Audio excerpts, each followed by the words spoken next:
Good evening, everyone. I'd ask that you please rise as the Reverend Dr. Douglas Stent leads us in our invocation, followed by the Pledge of Allegiance.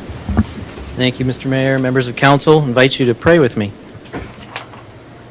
God of all life, you call us to live in community and teach us to care for one another after the pattern of Jesus Christ, your Son, our Lord. We pray for those whose position and authority affect the lives of others, and ask that your healing and Holy Spirit would inspire them with a vision of this community as it might be, where love of neighbor and concern for one another drives out discontent and strife, anxiety and fear.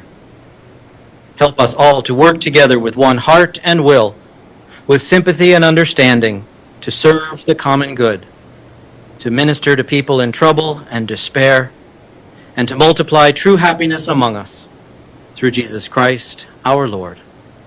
Amen. Amen. I pledge allegiance to the flag of the United States of America and to the republic for which it stands, one nation under God, indivisible, with liberty and justice for all.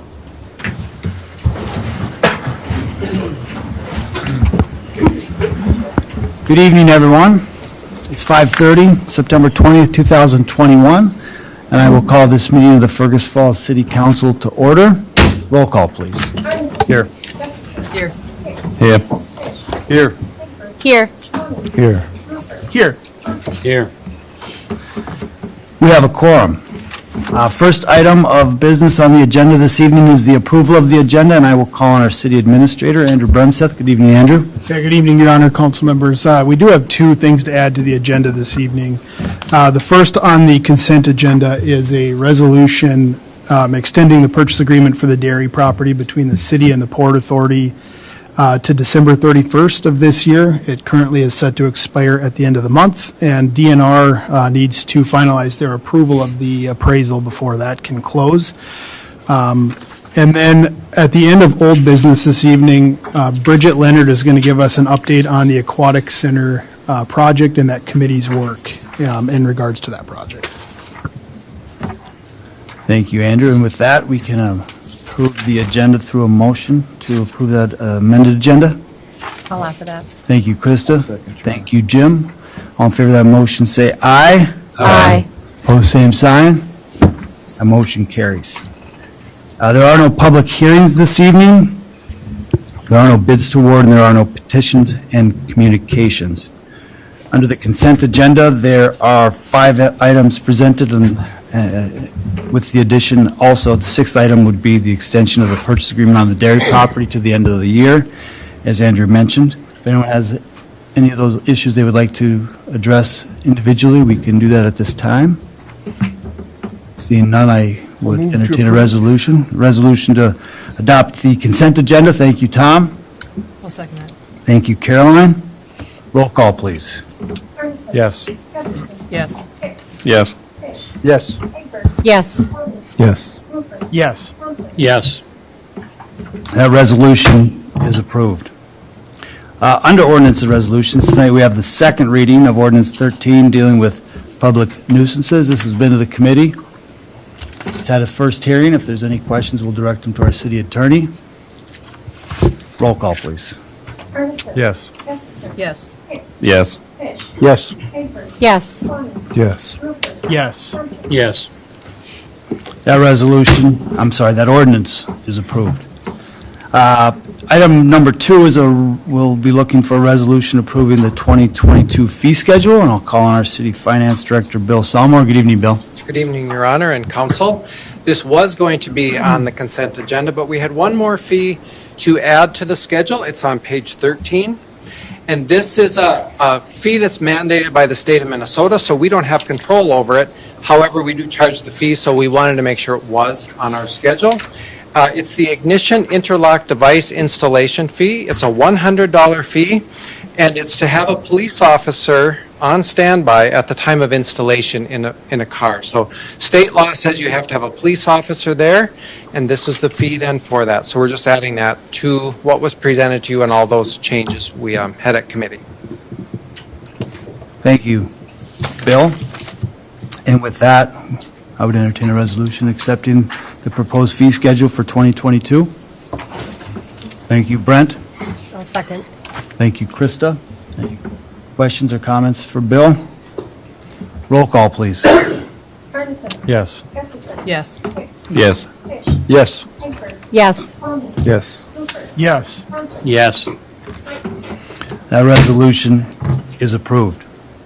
Item number 3 is a resolution approving and consenting to the issuance of $1,460,000 in general obligation bonds through the Fergus Falls Port Authority. And I, again, will call on our Finance Director, Bill Salmon. Yeah, I'll stay in my seat for this one because we're going to call up Doug Green, our municipal advisor, on the phone tonight. So there's a few slides. We went through these at the Port Authority. So those of you that are Port Authority members as well, you've already heard this presentation. But what we'll be asking is for you as a city council to consent to that issuance. So I will dial him up right now.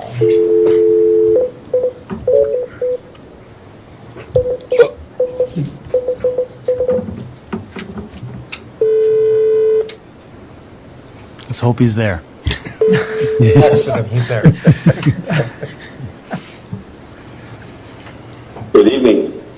Hi, Doug. It's Bill, and we are in City Council, so we have you on and your PowerPoint up on the screen. Good evening, Doug. Good evening, Mayor, and good evening to all of you. With the apologies of the council members who have already heard this, I will just go through this presentation, and Bill, please feel free to jump in at any time. But before we get into the results of this sale, which were very successful, looking at slide 2, the project sources and uses. As most of you know, this is an ever-changing, as most projects and uses are for projects of this length and magnitude. Changing all the time, but the point of this slide is just to show that bonds, at least for the time being, and probably in the end, are making up just a small portion of this overall project. So if we're looking, about at a almost $7 million project right now, we're issuing bonds for $1.4 million today, and with the possibility of issuing more next year, but that is just to be determined after we see how successful we are at the legislature and some other funding sources. Let me chime in there. I'll just chime in for just a second there. So for everyone in the room, if you look at the bottom number there, it says city funding, bonds, MSA, and other of just about $3.4 million. Within that is the bonds we're issuing tonight, and then we have a request into the state legislature to be in the state bonding bill again next year for another $1 million. So that's in that as well as using some of our current funding for some of the pavement portions of things. So just wanted to point that out, reminding you we are in the bonding bill. We have a request going in for next year as well for that. Okay, Doug. Okay, on the next slide, see the results of the sale. We did just have 2 bids, not too surprising given the fact that this was a relatively small bond issue, just offering $1,465,000 over 15 years is a pretty small bond issue, so we're not going to get a whole lot of interest out there, but we knew that going in. But nonetheless, we received 2 very good aggressive bids. The winning bid from Northland Securities out of Minneapolis. A lot of their buyers for municipal bonds are regional banks, so hopefully these will end up back in that community. Winning bid, the true interest cost or true interest rate is 1.36.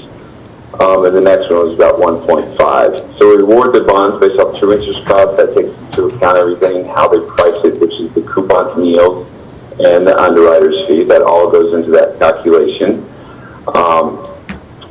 And again, even though there's only 2 bidders, these rates do reflect the current market. And as you can imagine, 1.36 is pretty low over 15 years. So I am comfortable that this does reflect the broader municipal market.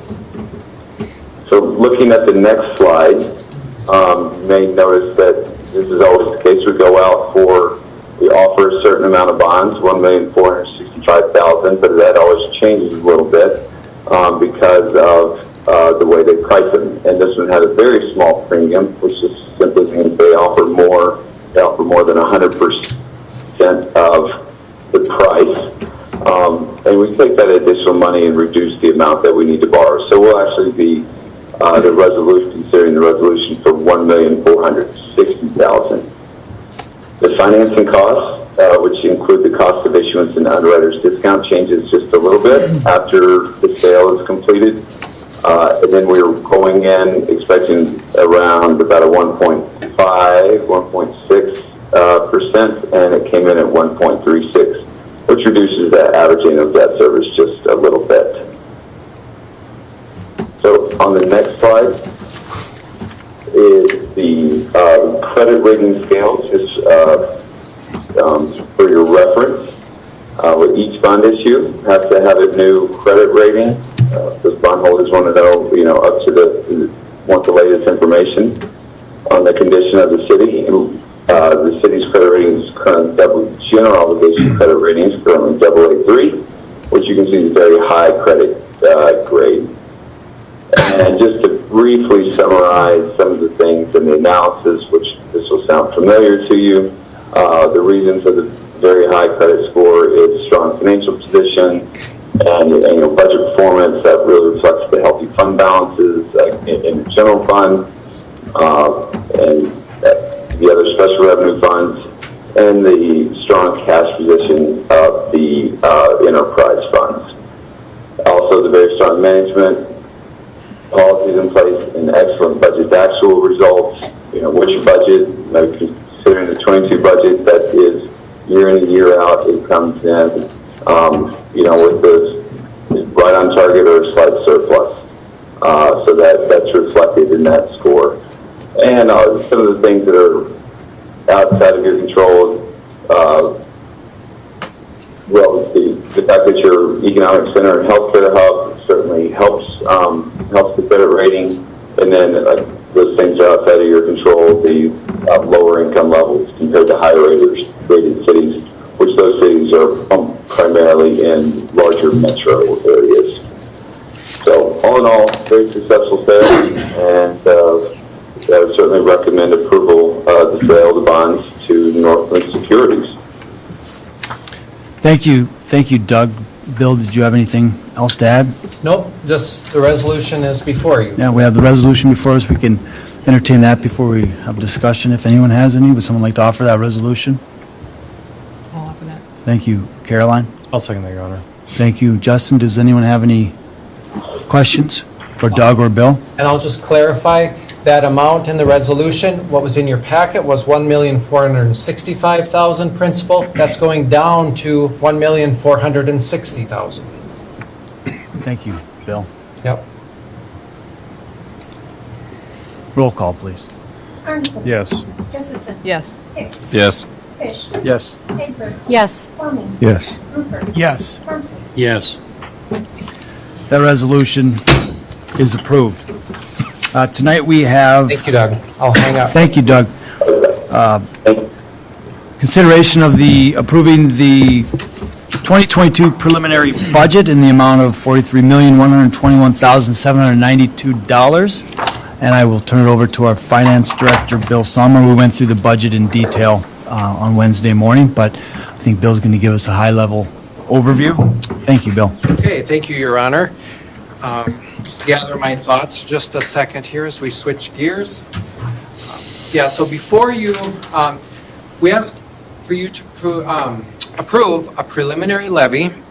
We need to get that to Otter Tail County by the end of September so that they can then do their work with that for tax statements this fall. We'll then come back in December and hold a public meeting where the public will be allowed to speak as well at that meeting, and that needs to be at 6 p.m. or later. And we'll be setting that for December 6th at 6 p.m. or later.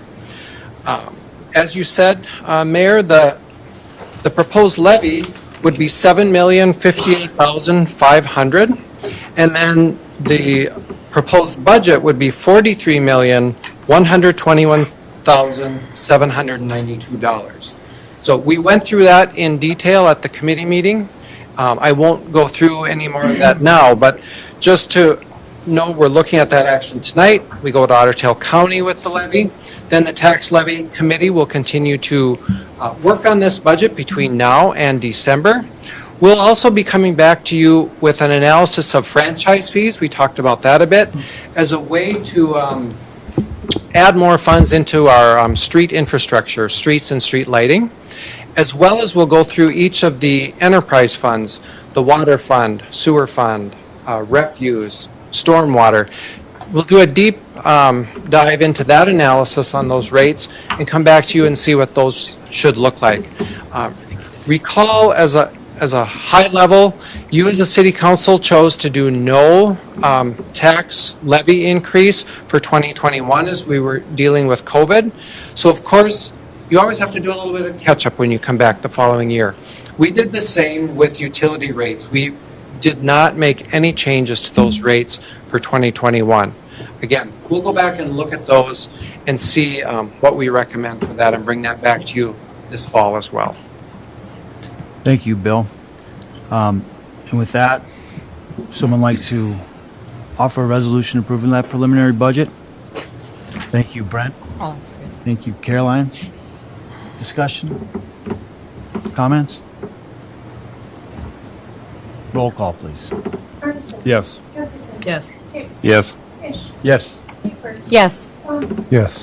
Yes. Yes.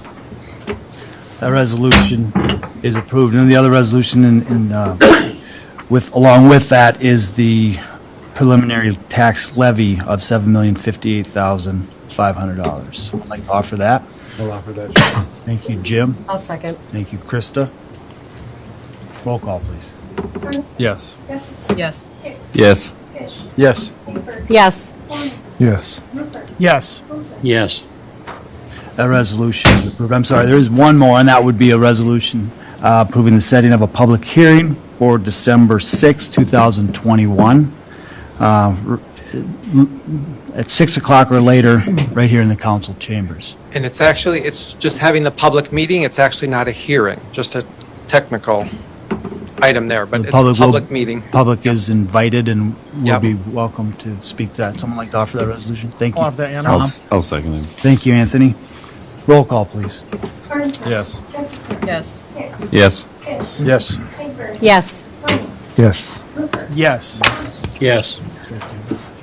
That resolution is approved. Item number 7 is an update on the MP Park fundraising efforts, and we will call on Sarah Duffy to give us an update on that. Good evening, Sarah. Good evening, Your Honor and council members.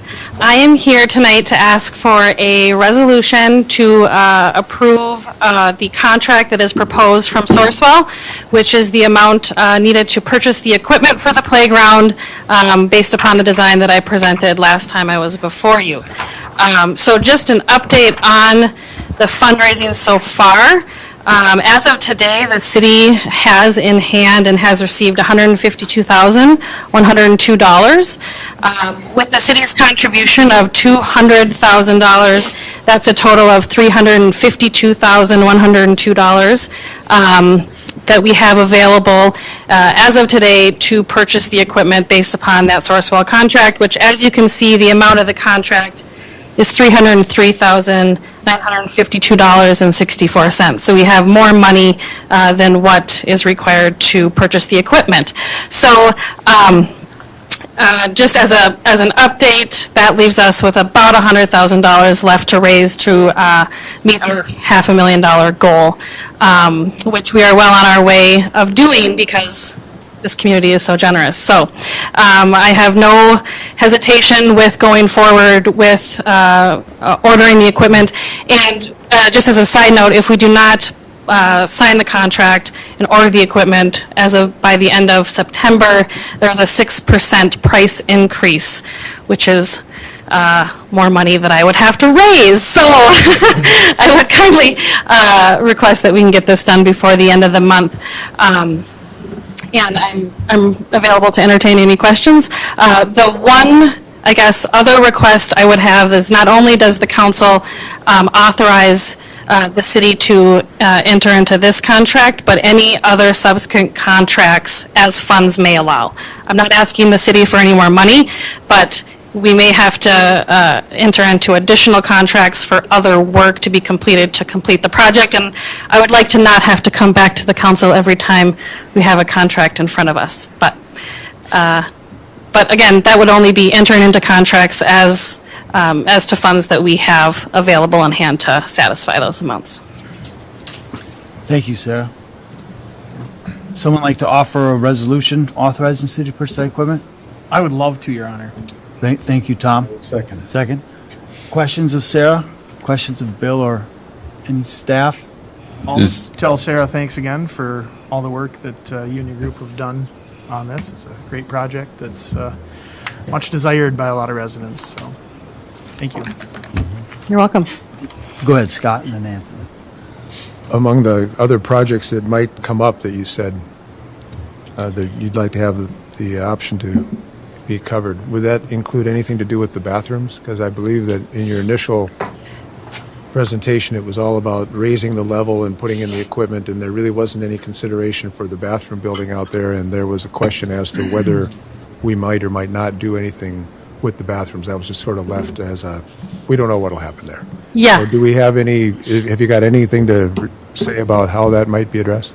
Yeah, so under the current plans that, Brian, and I can defer to you if you want to touch on this, but under the current plans, the bathrooms are going to be as is. We're not going to do any work to the bathrooms, and so we've been working with more engineering to come up with a final design for the playground, and that is not changing. So there won't be any additional funds for that. But again, I won't be asking the city to contribute any additional funds, but the city will have to enter into a contract with someone to do the excavation work to raise the level of the playground up level with the street.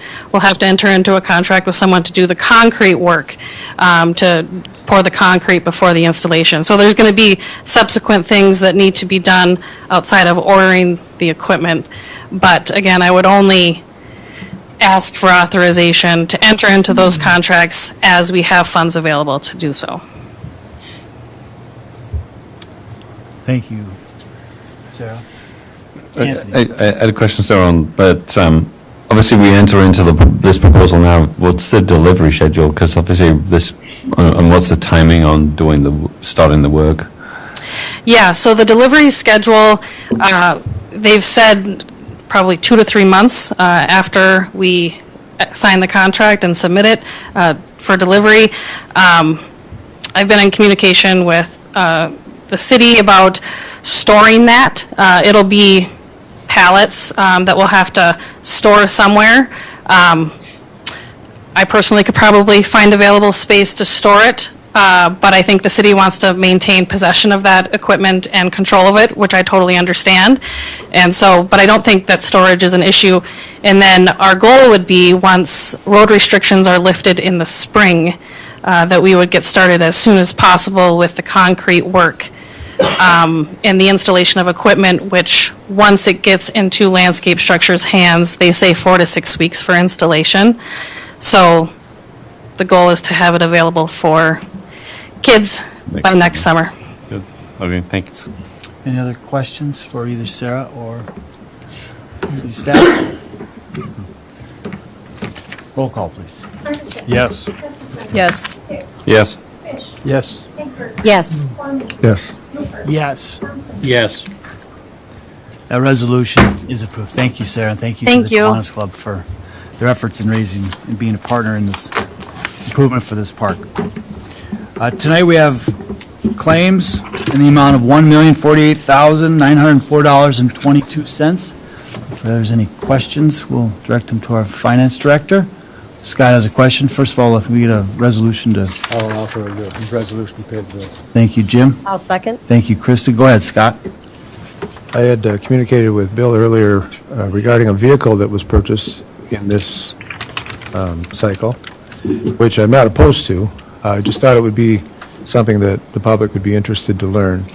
The new police car that was ordered had to come from out of town because of the nature of what's available and how you get it these days. Car dealers are in short, or cars at car dealers are in short supply, and I believe that Kyle Bergen said it was going to be 9 months if we had to wait. Is that right? That sounds right. And it's just the sign of the times, I guess, where trying to work through some of the channels that we've worked through typically have been dead ends. And so they did what they had to do to find a vehicle in Hibbing and get that thing ordered. Thanks, Scott. Any other questions of Bill? Roll call, please. Yes. Yes. Yes. Yes. Yes. Yes. Yes. Yes. That resolution is approved. There are no board, committee, or department reports. This evening, under reports from staff and administrative officers, we have an update from the Personnel Committee with recommendations for city boards and commissions going forward. And Krista and Caroline, council members Hagberg and Gustafson serve on that. I'll call on Councilmember Gustafson. Thank you, Your Honor. So under the current board and commission format, there are numerous volunteers that have either exceeded their term limits, have low attendance records, or the boards itself have many vacancies due to low community engagement. So we were exploring options to revamp the boards and commissions to be of better service to the community, increase the public participation, and help to be cognizant of time for both the volunteers and the city staff. So the suggestions of the Personnel Committee were to continue the Library Board, the Planning Commission, the Port Authority boards as they currently are, and then combine the Heritage Preservation Committee, the Public Arts Commission, with a subcommittee of the Sister City Commission. And we have to look at it in a little bit different way because of grants. So Claire, do you want to touch on what that might look like? Yeah, thank you. So the way that the Heritage Preservation Commission is laid out in state statute is that it does need to exist on its own in order for the city to remain eligible for grants, CLG grants, like the one that helped us do the RTC master plan. So my idea is, and I know this is going to sound insane a little bit, but I think it would benefit both the Heritage Preservation and the Public Arts Commission if we have what I'm calling an arts and culture symposium monthly. So the two groups are actually meeting essentially concurrently so that their work would be overlapping. Thank you, Clara. Okay, and then combine the Parks and Recreation, Trails and Natural Resources, and the Bike Ped Advisory Commission. It just seems like there's a fair amount of overlapping projects and ideas and discussions, and that it might be a little bit better for them to be able to work in unison. And then have the Airport Advisory Board, the Human Rights Commission, and the Public Safety Advisory Board meet more of on an ad hoc basis. Based on, if there's projects or specific focus or some sort of topic that would fuel an agenda item. With those ad hoc boards, obviously there's still a board, there's still a board chair, and there's still a city liaison. So if there's other concerns or questions or comments when they're not actively meeting, they can still be discussed with the city liaison. Krista, what else do you have to add? And with that, if there is an issue that is brought to the city liaison, the chair and that city staff person will then determine whether or not a meeting should be called and how that will work. And as far as applications, that is kind of already set. So your first reference point for people who would want to apply to be on one of these boards or commissions is to fill out the application, and there is a process. Lynn, forgive me if I'm wrong, we want to start that in October, is when we start taking applications for open vacancies on those boards and commissions. So I guess we're just wondering if you guys had any questions, comments, and just open it up to discussion. Yeah, thanks, Caroline and Krista, for the work on this. I know that this has been a subject that we've discussed, trying to find a balance between having useful committees, but also recognizing those citizens who want to actually participate and who want to give their time. And there are committees that have active participation, there are committees that don't have very active participation, so trying to strike that. I got a couple of questions then. Yeah, you bet. So I wanted to say, I think that this would change, would need a change in code, so I think that it's something we need to probably look at a little deeper.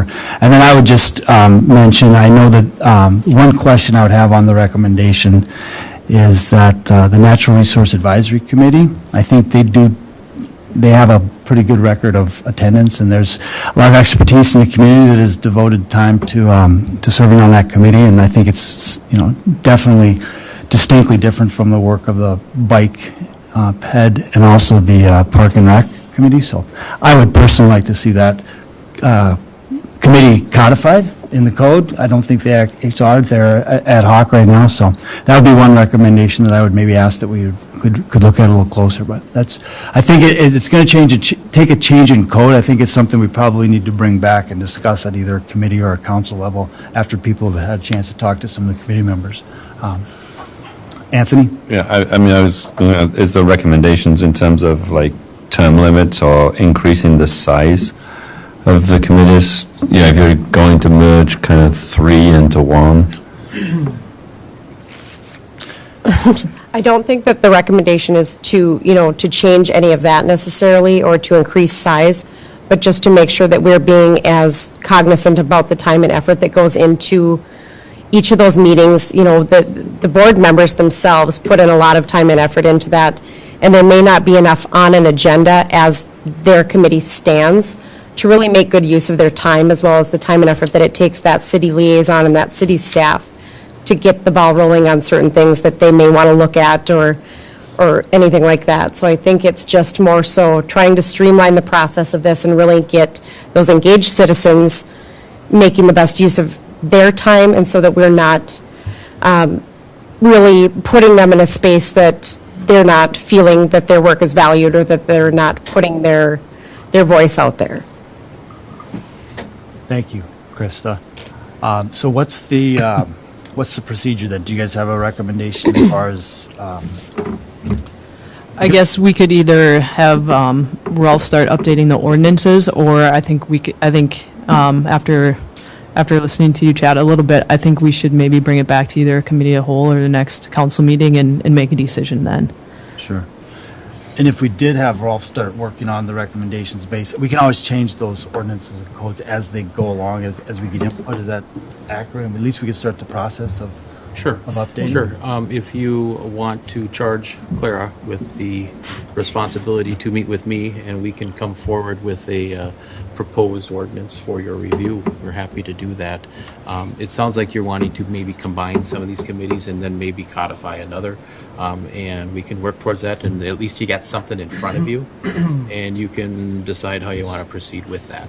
And I think it would also give those members of the committees that could be affected time to talk with us and be a part of that conversation as well. But we're still continuing to move forward. Is that acceptable? I'll offer that. Someone like to make that? I think we do that by motion. Yep. Is that a second, Yes. Krista? Yep. Thank you.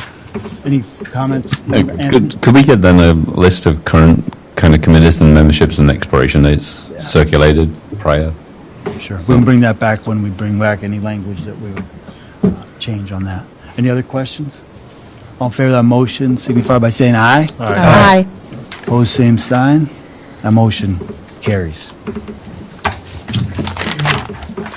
Under old and unfinished business, we have 3 issues relating to public improvement 9768 to discuss this evening. And I'll turn it over to Andrew Brenseth. But before I do, I think that I believe there's some people in the audience who may want to address these issues. And so if you would, try to get my attention. But we are going to discuss these items individually. So I'd ask that if there's a particular item on here that you want to discuss, it's been brought back to the council that these are not going to be voted on or discussed individually. I'm sorry, as a group, they're going to be discussed and voted on individually. So I just ask anyone in the audience who wants to speak to any of them, please stick to the item that is at hand. Andrew? Yeah, thank you, Your Honor, council members. We did also have a request, before we jump into those three items, we did have a request from a council member to talk about the timeline of the project and the status of the project. And I'm going to call on my friends from Bolton and Mink just to real quickly cover the timeline and status of the project, and then we'll jump into these three individual items. So if Grant, if you want to, I think we can start there. It's not necessarily on the agenda, but we did have that request. Good evening, Grant. Evening, Mayor, Council. My name is Grant Cooper. I'm a project engineer with Bolton and Mink, and I'll just give you a brief update on the project schedule for the Downtown Riverfront Improvements Project, the Phase 1, which is the west portion of the project. The contract dates have substantial completion at November 30th, and final completion is December 13th, both in 2021. Currently, the project schedule provided by the contractor has them slightly behind schedule. We've requested an updated schedule, and we will be receiving that shortly. They have not had any requests for time extensions or anything like that, so they give us no reason to believe that they won't meet those completion dates. Phase 1, which is the southern portion of the project, is currently, as you know, in construction right now, consisting of the market structure and concrete work, things like that. That has completion date will be by the end of November, will be the Phase 1 where curb and gutter and concrete sidewalks, things like that, will be installed. Phase 2, which is the north portion, will begin in early October, anticipating start of October 4th for that. We have a milestone completion for that, which would be 22 days, I believe. And we put that constraint on there because we know that north portion of the parking lot affects businesses. That alleyway is used very regularly, and so we wanted to hold the contractor accountable to finish that in a timely manner, thus not affecting those businesses, or just affect them as least amount as possible. That's the update I have. Thank you, Grant. You can ask him a question. Yeah, go ahead, Anthony. I've had a couple of, obviously, of the businesses downtown mention about rain gutters. Do you know what the proposal is for rainwater runoff? We have requested the contractor provide pricing for attaching those rain gutters to the storm sewer. There is a storm sewer line underneath the alleyway, and so we're looking into connecting those. That was brought to our attention as well. Thanks. Thank you. And with that, we'll move to the discussion of the three items individually. Andrew, you want to lead that item? Yeah, thank you, Your Honor, council members. As the mayor mentioned, I believe the desire is to do these one at a time. So just to kick off the first one, I want to just mention why these items are before the council. I've heard a lot of people over the last few weeks ask why these are happening now and why they weren't part of the original project, and I think that's important to touch on. I also think it's important to make a distinction between a change order and a proposal request. And these three items that you're looking at this evening are just that. They're proposals that are before the council. The council has the ability to approve them, deny them, delay them, approve some, approve none. You know, it's totally in your guys' hands. So this first one here, the vendor utility access proposal in the amount of $35,200, that was born out of a discussion that the council had the night that we were asking for authorization to go out for bids on this project. Councilmember Kwame brought that up that evening and said that that would be something he would like to see as part of this project, and it would be a desirable improvement to this project in his mind. Because of the stage in which we were at, where we were already ready to go out for bids and final design had happened, it was decided at that time that we will get going with the bid. We don't want to delay the entirety of the project, and we will bring this item back to the council after we get pricing from whatever contractor was awarded the contract. And that's why this item is coming here after the fact, because it was not part of the bid package, and this is the pricing that we were given from Comstock to complete the item as proposed that evening by Councilmember Kwame. So that's the reason why this is after the fact and wasn't part of the original bid package. And I believe Grant is going to share more of the fine details of what this specific proposal entails. Yeah, thank you, Andrew. I think we have a plan view potentially, and this is all things that Brian went over 2 weeks ago. But basically, these two vendor utility hookups will consist of a water hookup, a sanitary sewer hookup, as well as a 50 amp electrical receptacle, and then a 20 amp electrical receptacle. So, could you slide it a little bit to the right? Yes. So the top bubble is kind of in the middle island, and then the right bubble is on an island adjacent to Court Street. And those are the two locations where these utility hookups will be provided.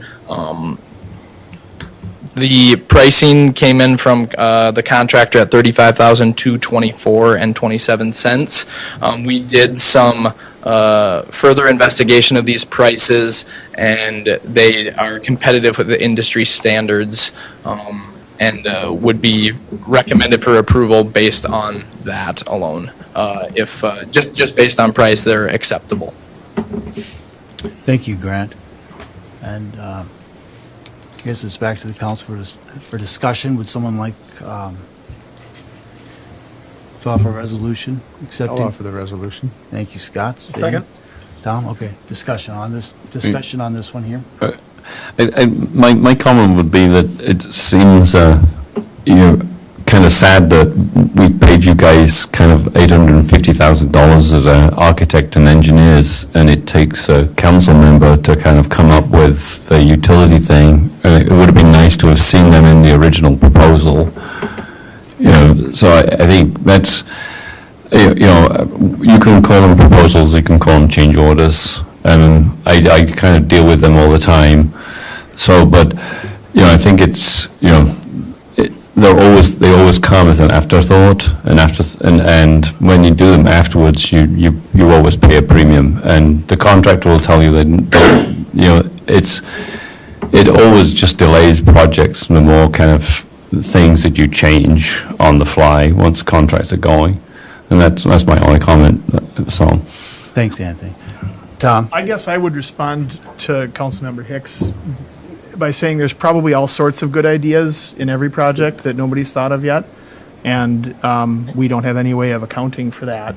And again, thanks to Councilmember Kwame for coming up with the idea, because it's a great idea. And so, I think to criticize the firm for not coming up with every possible idea for a good project, I don't think that's really that fair. And this here is the way things are going. Food trucks are expanding in popularity, and they just add so much to an event, especially the kinds of things that we're looking at doing downtown. So, I would say that they weren't included in the original proposal, or the original plan or whatever, and that happens in every project where you come up with good ideas along the way and try to make it work. And it looks like they've done their research and the pricing is fair, and that's why I support it. Thanks, Tom.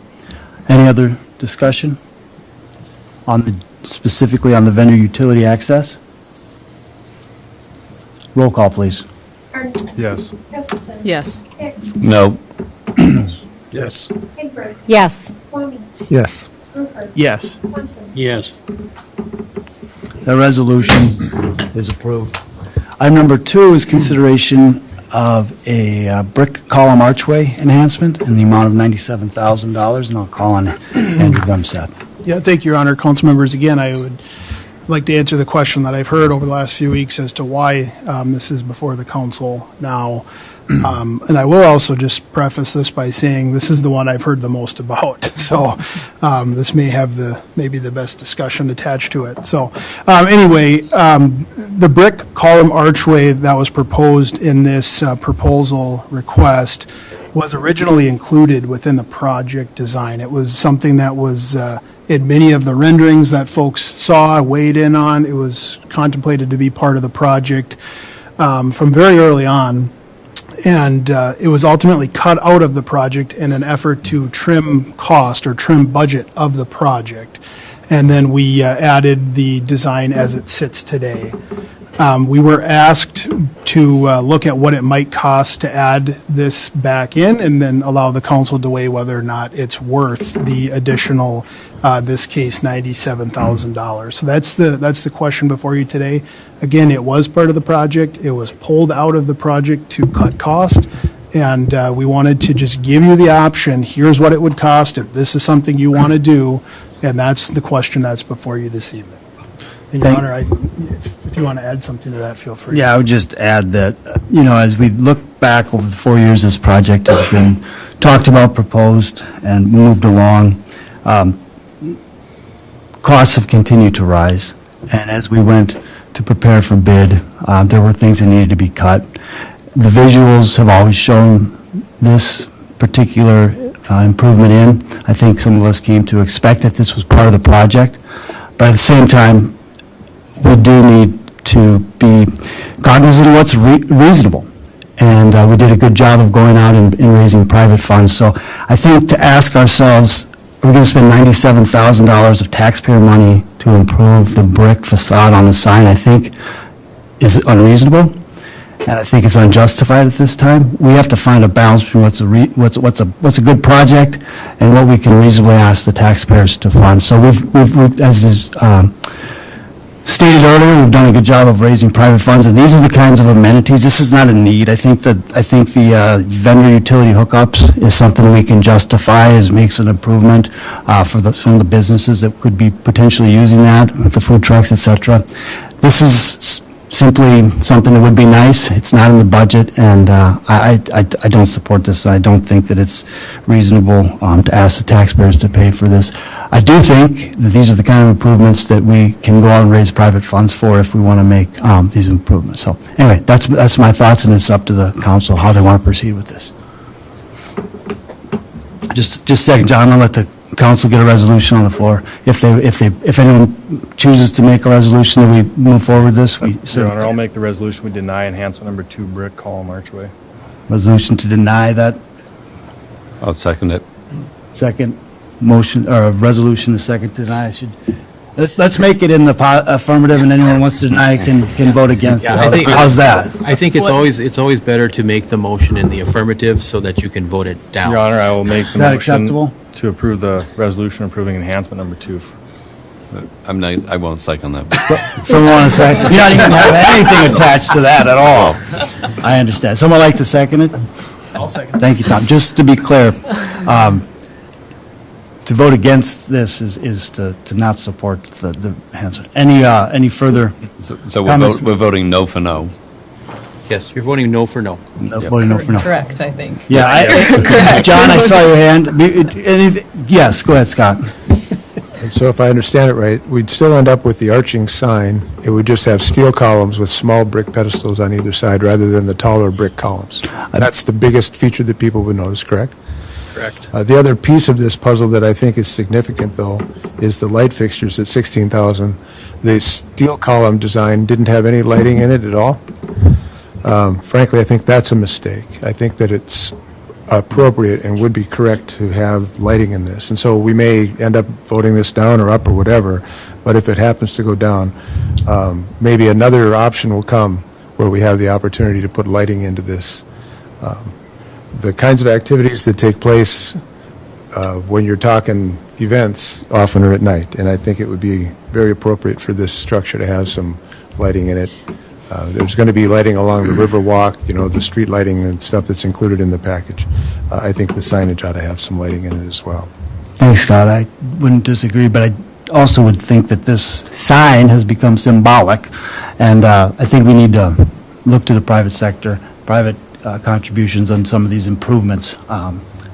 So, yes, Scott. Could we be reminded how much of the private funding has already been secured for this? Because it's several $100,000, isn't it, already? There's over 1.1 million in private funding, so. Okay. It seems like there's been a fair amount already raised, and so now the question is, are we going to go and raise an additional 80 or 100,000 for this? Or can we say that of what we've raised already, just apply it to this? You could look at it that way. Sure. Thanks, Scott. Any other comments from the council? I think John Strauch had a comment. Would you like to make a comment, John? Yes. Feel free, please. Your Honor, council members, I duly respect all the comments here and appreciate your input. A lot of the people I have talked to in the city, they don't quite understand what's actually being built there, and I know you've tried to do your best to get it out to people. I talked to Ben a while back, and I suggested that we put some literature together in our utility bills, which would get it to every person in Fergus Falls and let them be aware of what's being built, how it's being done, what it's costing the taxpayers, what's being funded by private donations, the state. And I feel strongly that, yes, we should stick with the design without the brick because it was pulled because we wanted to keep it within a budget. We can always try to find something that looks better or that we might want, but ultimately, where's the cost coming from? And if you or anybody else wants to come up with the $50,000 or $100,000, I would say, great. If you can get private people to donate $100,000, put the brick up. But unless it comes from the private people, I think we should stay with the original plan of what we have. And as far as the donations going towards this, I disagree. The donations are going for the project in whole. I think we should stay with that. Thank you, John. Any other comments from the council before we call for the vote?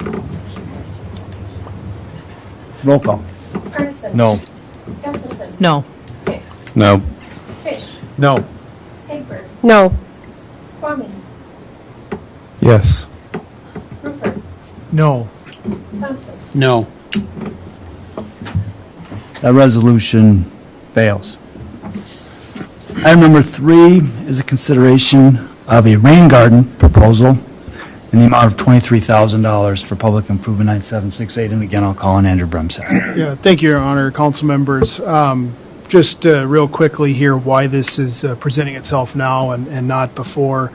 This project was designed to meet minimum standards in regards to stormwater, and the project as bid does just that. Brian, the city engineer, and others met with the Natural Resources Advisory Committee, or at least members of the committee, on site after the bid documents were created, and we went through that process. And they suggested what's before you this evening as ways to further enhance stormwater management efforts on the site. What's being proposed would treat more of that stormwater on site in a way that the existing design does not, before then ultimately it goes into the stormwater system or into the river. So this is an enhancement to minimum standards if the council feels that treating stormwater in this regard is important to them. So that's where this is coming from. That consultation with the Natural Resources Advisory representatives came after the project was finalized, and that was their desire to have the council consider these additional enhancements.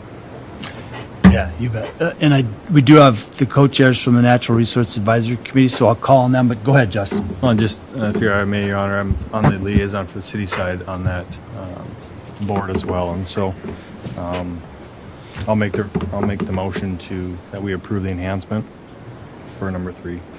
Resolution, thank Resolution. you. Resolution, yeah, thank you, Justin. A second. Thank you, Tom.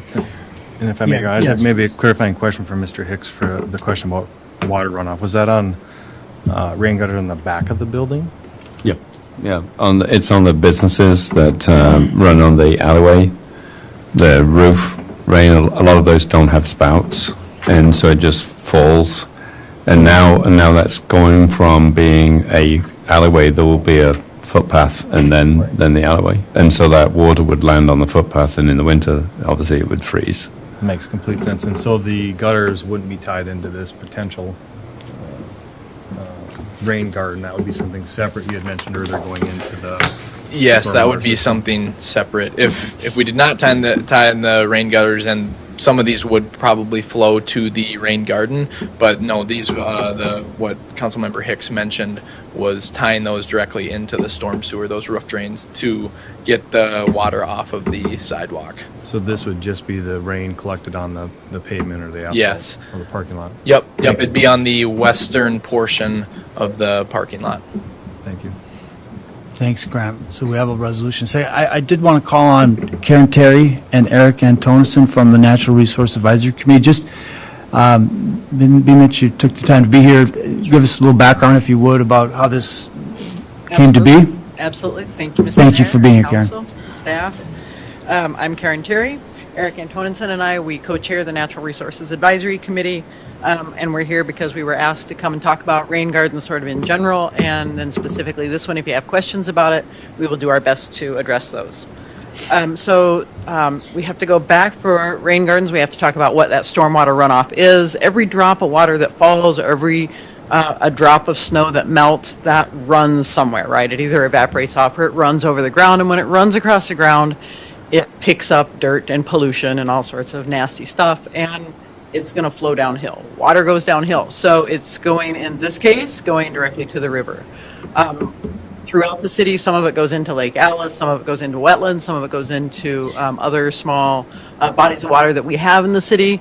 In this case, it goes right into the Otter Tail River. So that's sort of why it matters. So what we're trying to do is stop some of that water that runs across the surface. When it runs across the surface, picks stuff up. If we can stop it somewhere, it has the opportunity to infiltrate into the ground, and when that happens, it cleans it up. Just that natural filtering of going through the dirt, the soil, cleans it up. So we want to reduce the amount of pollution that gets into our water bodies.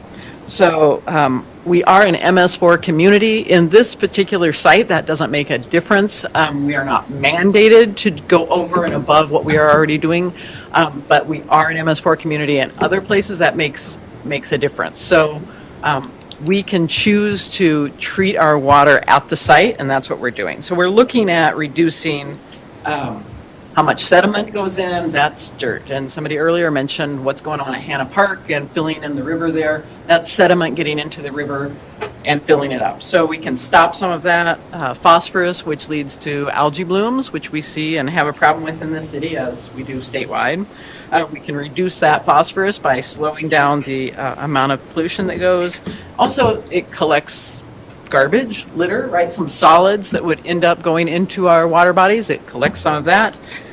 Oil, other kinds of fluids and things that come off of our cars and end up on the pavement. That gets washed off, goes into the river and into the water bodies if we don't stop it somewhere. And then salt, which of course we use a lot of in the winter time. That ends up going into the water bodies, and we're trying to stop that. So that's kind of it in a nutshell for the stormwater side of it. The water carries pollution. We're trying to stop that, and rain gardens is a really good tool to get that done. So I'll turn to Eric for the other kind of part of that. Yeah, so another component to the rain gardens is oftentimes you use, in this case, it is native plants.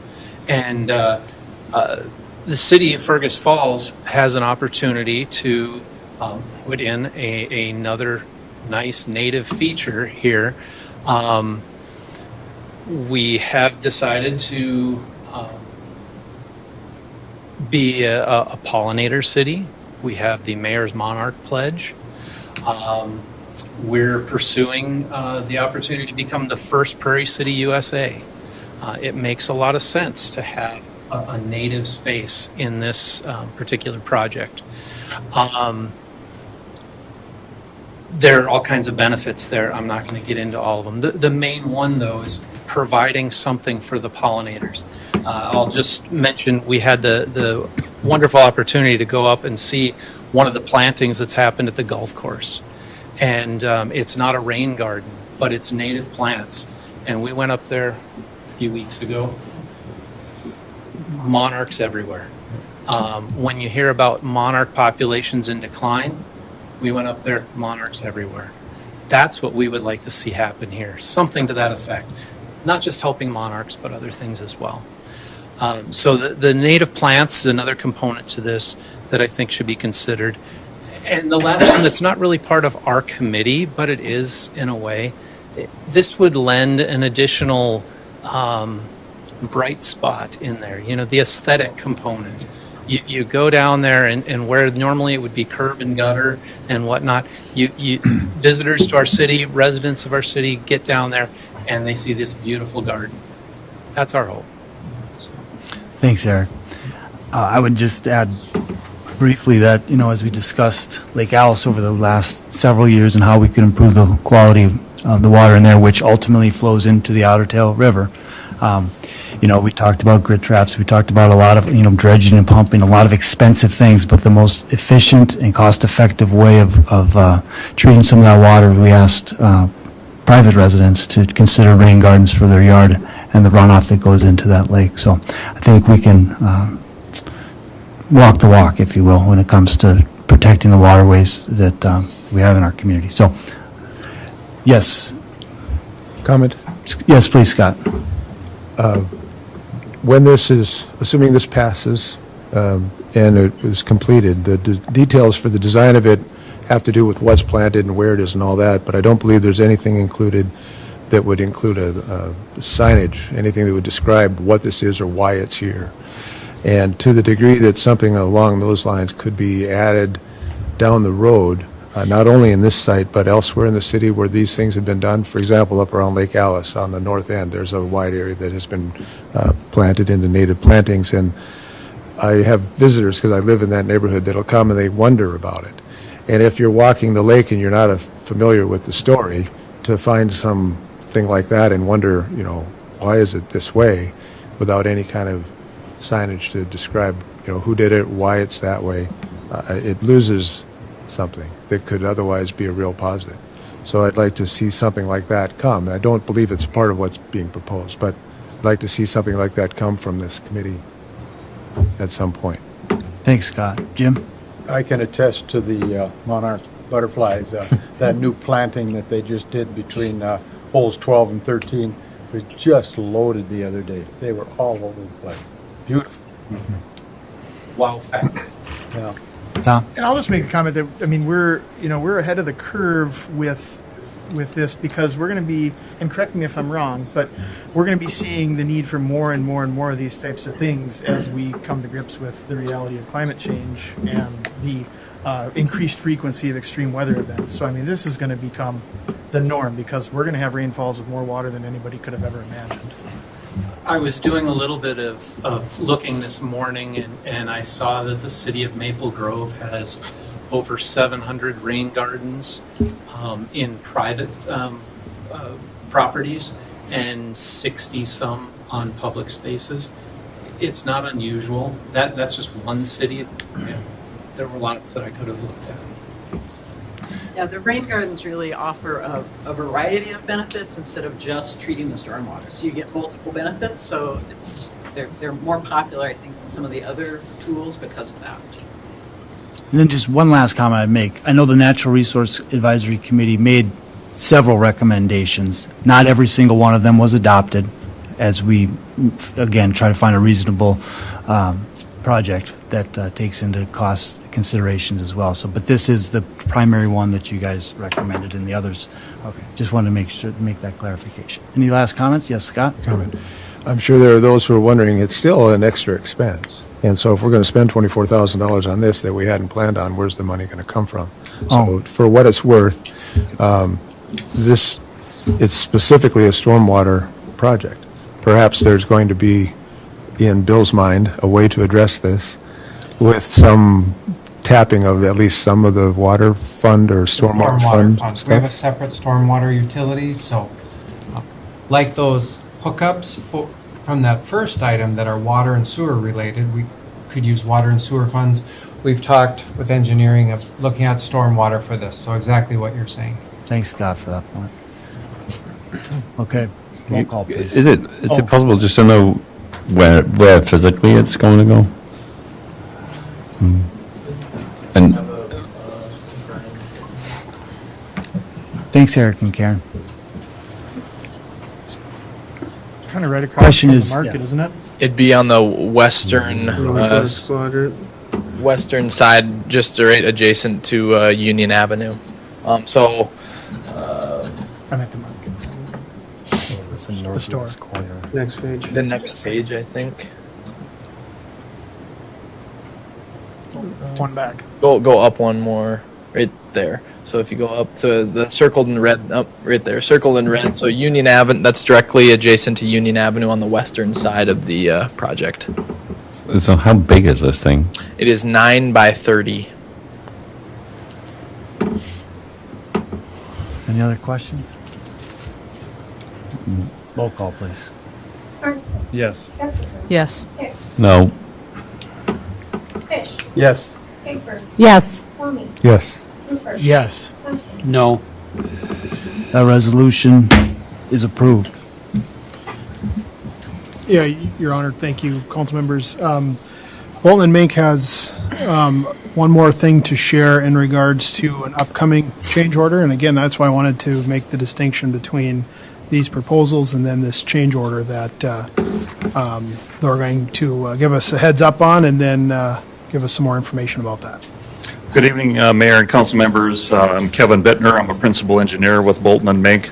I'm actually filling in for Kent Lowaji, who's been doing some of the overall project management, working with Brian and Grant and Bill on the project and some of the budget items that have come up. As you're aware, as you saw through your bonding bill presentation, your project is receiving a mix of state and local grant funds for the project. One of the items with the state bonding money that's received, one of the requirements for that bonding money is that the contract documents should contain prevailing wage provisions in the documents. If you're not familiar with prevailing wages, that's basically the state establishes certain wage rates for the workers on a construction project, and that's the wage rates that are established that must be paid by the contractor to their workers. And so those prevailing wages were not, those provisions were not included in the bidding documents. And so in order to preserve our state bonding money on this project, we have to include that or add that requirement via change order. So we're in the process of negotiating that requirement with Comstock, and by the looks of it, by the initial estimates that they've provided, we're looking at about a $670,000 change order add to the project. This would increase the overall construction contract to about $3.9 million. As you also saw through some of the bonding displays, the overall budget for this particular phase was established at about $4.2 million. And that includes obviously construction and some of the other cost associated engineering fees and so forth. In order to bring that project cost back within close to budget, Bolton and Mink is proposing to reduce our engineering fees on this phase of the project by $468,000. That would leave approximately $210,000 of that change order to be accounted for by on the city budget. With prevailing wages, when those are part of the contract, those wage rates typically raise the overall cost of the project. Obviously, when it's great to get grant money, but there's also strings attached with that money, and those particular strings in this case are these prevailing wages, and we usually estimate probably a 5 to 10% increase in overall construction costs when those wage rates are attached. So considering that we're looking at a $600 and some thousand change order with our proposal to write that down to about $210,000, I think we're probably in that range of what we might have expected through the bid process. Having said all that, with those changes, excluding those additional proposals that were just approved, we're looking at bringing that overall project budget within about $73,000 of the original budget. So we're looking at wrapping up those negotiations with the contractor over the next 2 weeks and bringing that change order forward to the City Council for their action at your October 4th meeting. Okay, so So so there's $678,000 additional as a result of the prevailing wage that was not accounted for in the original bid. Correct. And you said that that's typically 5 to 10%. That's Well, that's a rough estimate on what we might typically see on a project. This would be more than 20. I don't have my calculator. Correct, yeah. We're looking at about a 20. That's what we're continuing to discuss this change order with the contractor, but. And let me back up. I appreciate the fact that you're owning, Bolton and Mink is owning this mistake and are working with us to figure out what the right solution is. It's a lot of money. And explain to me and I guess we're not making a decision tonight. You're coming back with something in 2 weeks, but can you explain the 70, I understand how we get from the 678 to the 200 and whatever, 210. How do we get to the 72? If that question makes sense? Excuse me while I just pull up another spreadsheet here just to review that. So we have a spreadsheet here that we didn't include in our overall package here and in any displays, but basically, the $4.2 million budget originally included $3.2 million for the West Block construction, about $320,000 for contingency, $640,000 for construction admin. That's our original budget for Bolton and Mink, and West Block City Engineering of about 1.5%, so about $48,000. So that brings us to the 4.2. So currently we are about $110,000 underneath the contingency fund, plus our reduction in our fees, the $468,000 gets us to about that $73,000 within that original budget.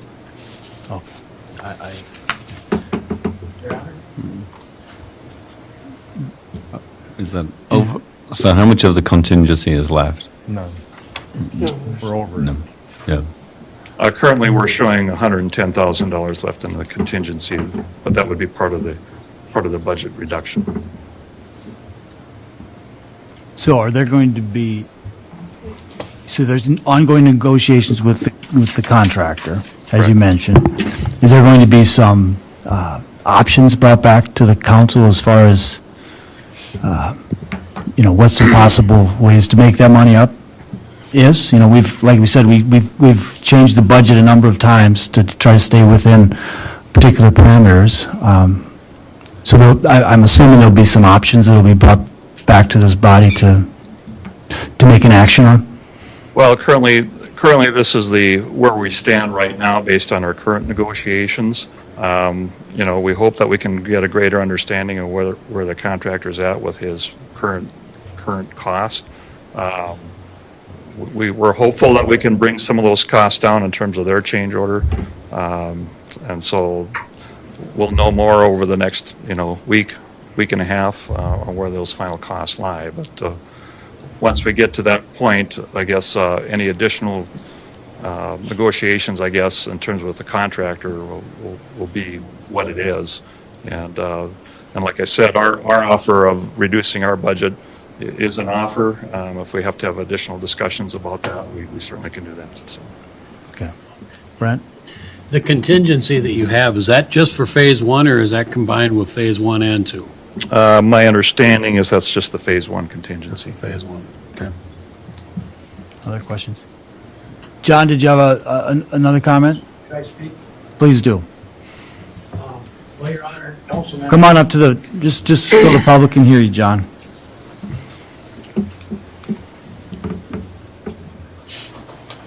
Thank you. Your Honor, council members, that came aware to me recently talking to one of the subcontractors, and he said he had to adjust for his cost to his employees to work on this project because it was everybody in the construction business that I know of, and I've been in it for 35 years. When you work for a government project, government money, you have to pay prevailing wages. So somebody missed this, And somebody needs to take accountability for it, and I don't believe the taxpayers should be accounted for it. I don't believe the city should be responsible for it. I believe we should look back and find out, this project's been in the making for a long time. You guys figured out where you're going to get government money, bonding.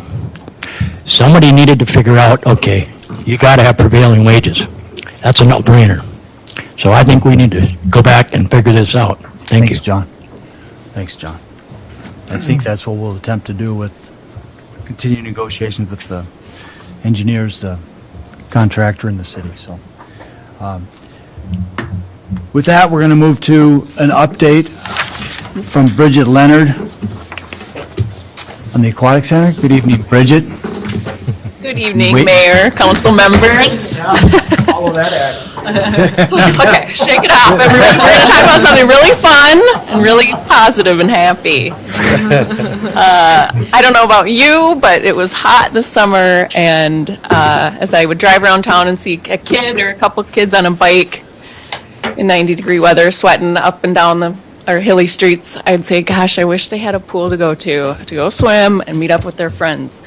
So seeing that this summer and having our hot weather really renewed my commitment, and I think the commitment of our committee to continue to pursue this outdoor aquatics facility. So really brief, I know it's getting late, just a couple minutes of your time. I think everyone's aware that the committee has been working on this project for a number of years. It's composed of community members like myself, council members, and city staff. The city thus far has approved this committee moving forward with an outdoor recreational facility. We had a consultant hired that helped us with scope and design and how big and kind of what amenities are trending and cost and operations. But that was 2017, and so COVID really slowed us down and kind of tapped the brakes on all of our progress. The initial goal prior to COVID was that we would get the legislators to approve us to do a sales tax ballot question on the 2020 ballot. That was delayed because there wasn't a tax bill in 2020. So in 2021, this past session, that legislation was approved, that our city could have a ballot question about whether to issue a sales tax for an aquatic center. So at this point, what really needs to happen from our committee standpoint is really finalizing a design and a cost so that we can continue our work with educating the public on what this is, so people know what they're voting for or against, and really kind of finalizing those details. So I think the ask tonight, or what we're asking you to consider as a council, is directing city staff to finalize that design and have a cost associated with that. Thanks, Bridget.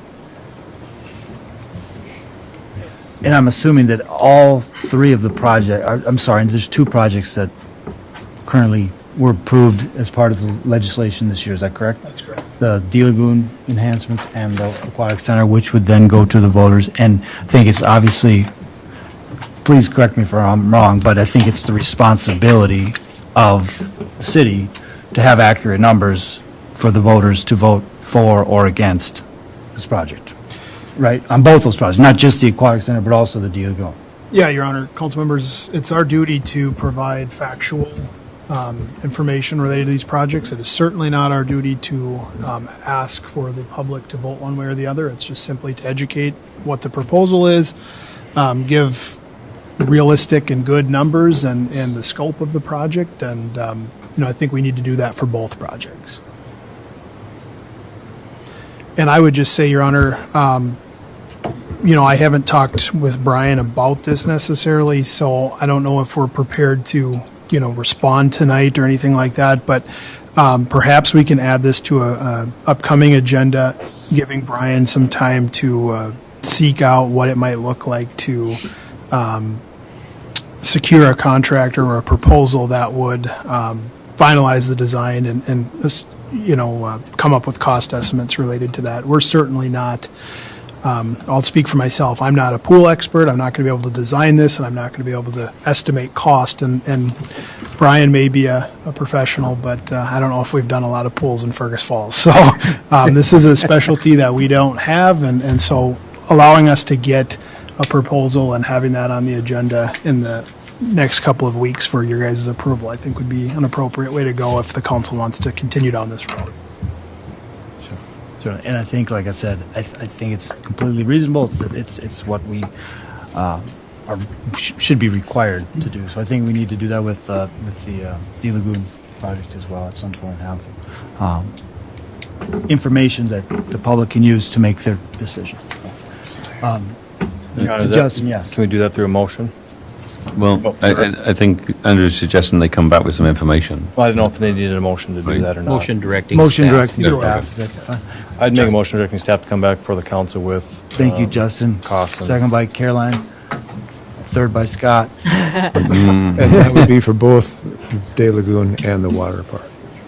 I think a plan. That was the way I understood the question, to bring back proposals and numbers for both. Anything we would need to get that information, I think. Allow staff to, Maybe that make like sense? timelines. Yeah, I mean, I would say this action, I would just do it for the Aquatic Center because they're both kind of at different stages. And the park board needs further engagement related to the D Lagoon project, I think, before we're ready to bring a proposal like this back for that one. So I would suggest that they're on two different stages going towards the same goal of November 2022. But if the council wants us to proceed with both, that's fine. But No, I don't think we're there quite yet on the other one. I stand corrected, I'm wrong. So, Maybe just a clarifying question is, what would be a realistic, so the Aquatics Committee meets, we're starting to meet regularly again, first of the month. So just for a timeline, so we could refer back to the committee. I don't want to put a timetable necessarily and pin you down, but is this a couple weeks? Is it a month out, or based on schedules, what would? I'll defer to Brian, Your Honor. Yeah, good evening, council. Yeah, I think let's just revisit, was it 2017? Let's revisit that, so it'll give us a little bit of time to revisit it and then see what direction we need to go further in that. So yeah, a couple of weeks, I'd say we could have something, hopefully within the next 2 weeks to come back. at least come back with some sort of update of Give me a what's little bit of gonna- direction where we're at and where we need to be. A few options. Thank you. Thanks, Brian. So there's a motion and a second, and we're just focused on the Aquatic Center, and staff will bring us something back. Is that fair enough? All in favor of that motion, say aye. Aye. Opposed? That motion carries. Thank you. Thank you, Bridget. And with that, I do not believe there's any other business to come before the council. We're adjourned.